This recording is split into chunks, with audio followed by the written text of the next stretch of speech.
Saya Letjen TNI Anumerta MT Haryono.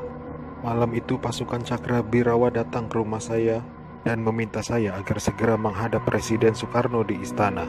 Tapi karena kecurigaan istri saya begitu pula dengan saya, lalu istri saya mengatakan pada pasukan agar kembali pada pukul 8. Tapi permintaan istri saya itu ditolak oleh para pasukan pemberontak. Maka dengan segera saya mematikan lampu kamar dan menyuruh istri saya pindah ke kamar sebelah, dan saya menunggu penyerang pertama masuk ke kamar saya. Saat penyerang pertama masuk, saya berusaha merampas senjata yang dipegangnya, tapi saya tertembak oleh penyerang itu.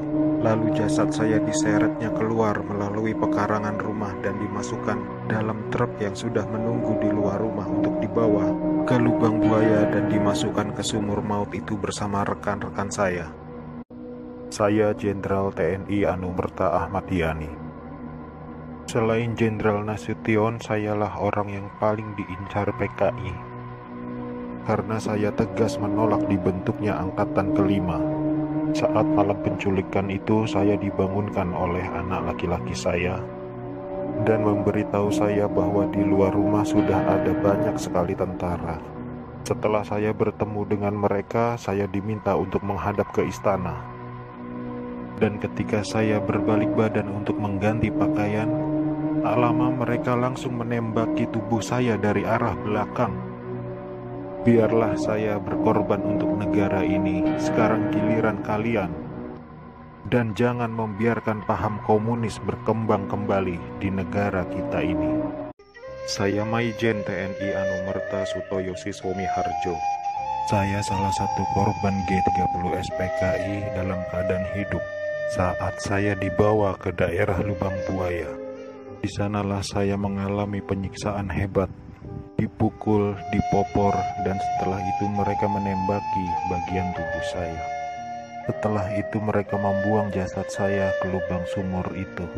Mereka itu memaksakan kehendak mereka dengan memfitnah kami dengan adanya Dewan Jenderal yang akan memberontak kepada pemerintah. Kami ini prajurit TNI, sudah disumpah untuk setia kepada negara. Maka tak perlu diragukan lagi kesetiaan kami kepada pemerintah dan NKRI. Komunis-komunis itulah pemberontak yang sebenarnya. Saya Letjen TNI Anumerta Siswondo Parman, salah satu korban G30 SPKI yang hidup pada saat saya dibawa ke lubang buaya malam itu. Setelah saya sampai di sana, saya mengalami penyiksaan, dipukul, ditembak di beberapa bagian tubuh saya tanpa ampun. Sama seperti halnya Jenderal Yani, saya menolak keras dibentuknya Angkatan Kelima oleh PKI itu. Juga karena saya menolak menekan adanya Dewan Jenderal. Karena itu semua fitnah kejam dari mereka-mereka itu. Saya Maijen TNI Anumerta R. Suprapto. Awal masa pendudukan Jepang, saya pernah dipenjarakan oleh tentara Dai Nippon ketika saya masih menjadi siswa Akademi Militer di Bandung.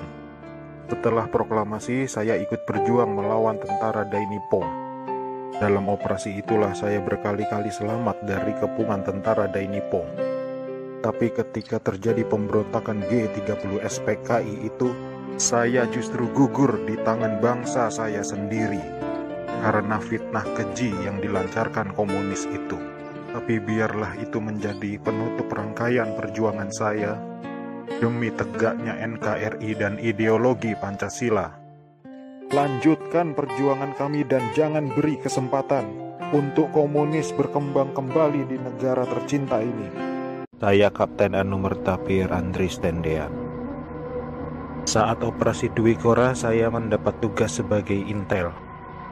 Setelah operasi itu selesai, saya dipanggil untuk bertugas sebagai ajudan Jenderal Nasution.